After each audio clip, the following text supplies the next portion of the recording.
What's up, guys? I'm Nobody Special, and I've got my man, the moderator, Mish, is down here in the lower corner. How we doing today, Mish? I'm doing great, everybody. How you doing today, man?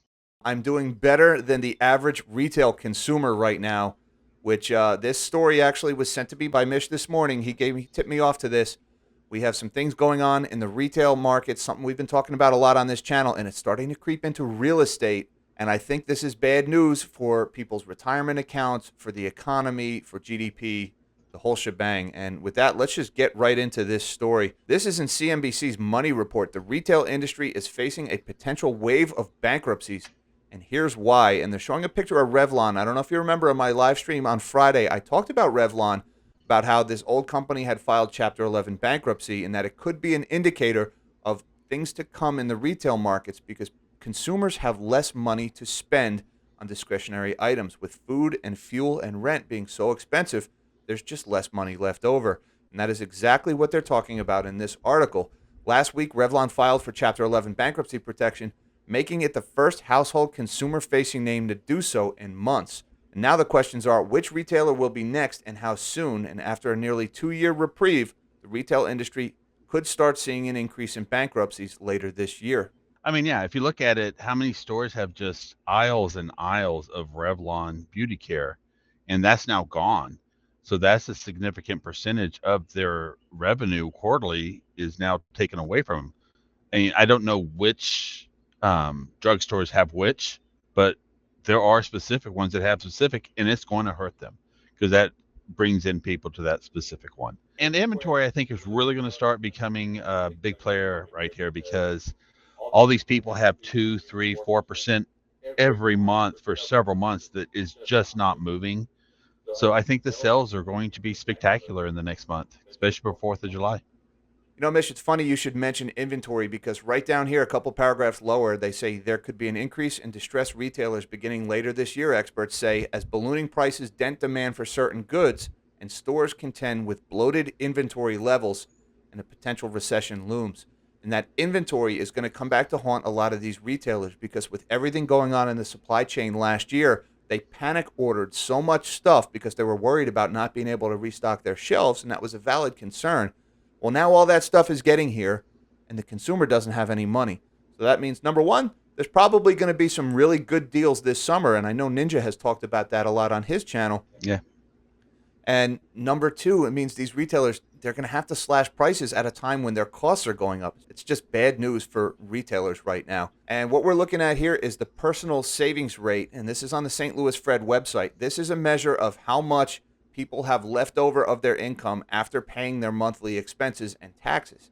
And you can see we had a huge spike in personal savings rate right after the pandemic as everybody was locked inside and then everybody was given stimmies and there was nothing to do with the stimmies because they were locked inside. They couldn't go out to eat. They couldn't go shopping.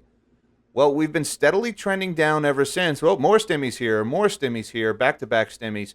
And then we've just continued to trend down. Now that the gravy train is stopped, there's no more money coming in from the government, but all of that printed money is now in circulation, chasing fewer goods and services. Now prices are rising, and people don't have that discretionary income anymore. So personal savings rate, this is a very good measure of the health of the consumer, and you can see that the health of the consumer is in rapid decline right now. And we're actually here, the personal savings rate is at 4.4 in April. The May number comes out in a couple of days. We're actually well below where we were before the pandemic started. So the American consumer is in very dire straits right now. Yeah, I think you're really going to see between that and the consumer credit expenditures are going to go up. This is going to go down. And if you believe in the economics of vice, several industries that deal in vice have seen a dramatic slowdown in the last several months. And that is an indicator. The first thing that people stop spending on is entertainment. So you have that, you have the hotels, you have travel. And I think we've already seen that. And now we're starting to see the second wave of, okay, I've cut everything out I can. Everything else is going on the credit card because my savings is tapped. And that is another fantastic segue from Mish the Mod. Looking at this article, this is actually the article that Mish sent me this morning. Distressed CMBS realized losses soar in May.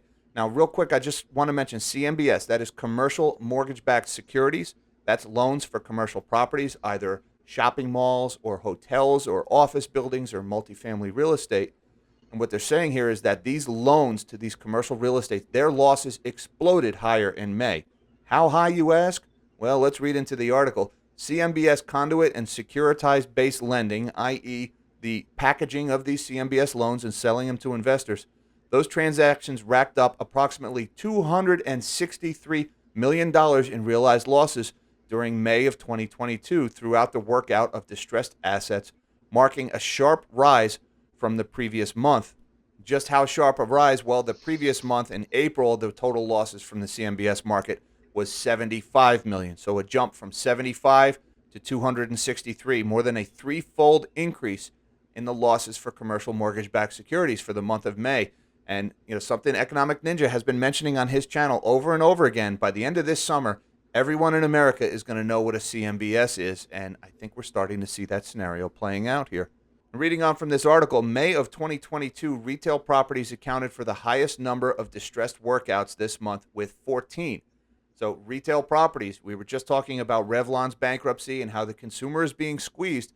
And now here we go. 14 retail properties, i.e. shopping malls, strip malls, had some form of a loan workout, meaning their debt was written down, written off, whatever, the loans lost money, and that there was 14 of those in the month of May. There were 10 distress workouts involving lodging properties. Now, those are hotels, right? And that makes sense. Again, the consumer has less money to spend, so the consumer is doing less travel. He's not going on vacation as much. He can barely afford the airfare. The prices have gone up. On top of that, you've got companies in the work from home phenomenon. Companies are cutting down on their corporate travel budgets. So hotels are getting clobbered right now. So out of this, together, the two property types, the 14 retail properties and the 10 distressed hotel properties, that accounts for 67% of the total losses in distressed CMBS workouts. And they go down here and they list a couple of these properties. And the big one last month was one AT&T Center. That's an office building right in downtown St. Louis, Missouri. $107 million loss on that one office building property. And Mish and I did a little bit of research on this one before we started recording here. That property was sold for $204 million in 2016. All right, so just 6 years ago, it was sold for $204 million. It was recently appraised at $9 million. Almost a total loss on that property. And the property recently changed hands. There was a $107 million debt against that property, and that debt saw a $107 million loss, a 100% loss on that debt. Now, if you're sitting here thinking, hey, this just belongs to some rich real estate baron somewhere, it's not my problem, think again, because remember, this stuff is securitized, and this is sold primarily to institutional investors. So who's holding this garbage? Chances are, if you're a government worker or if you have a pension or a retirement account, chances are you're holding some of this stuff, because pension funds and other retirement plans are the main customers for these investments. And that's who's taking the loss right now. So if you think this doesn't affect you, you can think again. Yeah, I mean, Joe Bob's and Jim Bob's pension just took $100 million hit is what happened. This isn't going, AT&T did not take this hit. AT&T was the leaser. They leased the building until 2017. And then for reasons, they vacated that building in 2017 at the end of their lease. So this is nothing kind of weird. And then for 5 years, they couldn't get someone to come back into the building. So someone came in and said, I'll give you $9 million for it, essentially. And that's how they were able to write off everything. I think they just paid taxes personally. And, you mentioned reasons in St. Louis, and AT&T walked away around 2017 timeframe. If you can remember, that was a hard time for the city of St. Louis. There was a lot going on there. We're not going to get into that right now. But suffice it to say, the situation in America's cities and the rapid decline in the urban blight we're starting to see, that's going to make this problem worse. And this problem is going to make that urban decay even worse. This is a feedback loop now, because businesses are being chased out of the cities. And as they leave, they're taking their tax base with them. They're making the cities poorer. The cities are losing tax revenue. That's going to hit budgets and police and fire and everything else. So here's a good case. You've got $100 million just goes up in smoke as this loan defaults. You've got this massive skyscraper with nobody renting it out, and the city just lost a big chunk of its tax base. So unfortunately, this is a feedback loop. This is a vicious cycle. We're going to see a lot more of this in the years to come. Really bad situation in a lot of these places. And again, you can see the property type here. You've got lodging, office, retail, retail, retail, retail, retail, office, lodging, right? Over and over again. Commercial real estate is in very bad situation right now. And the situation we just looked at with the personal savings rate and the situation going on in retailers, and it all comes back to the American consumer is being squeezed by inflation right now. And that's going to filter through the whole economy all the way down to your retirement plan because these MBSs are held by a lot of retirements. And I would also add that these MBSs are also held as collateral by a lot of banks. So this could be a contributor to a possible liquidity crisis later on this year as banks don't want to be holding this stuff as collateral, and it could turn into a situation where they can't find any takers, and it could spike interest rates even further. So look for more headlines like this in the days to come as the consumer gets squeezed. It's going to filter through the whole economy. We're going to see more store closures. We're going to see more defaults in CMBS loans. And ultimately, I think this is leading up to a liquidity crisis in the banks. And if you want to know a little bit more about what was going on with CMBS, you can check out this video right here that I did where I took a walk through a local mall and I documented what I saw. A lot of stores closed, a lot of cages pulled down. Some really bad things in America's retail space.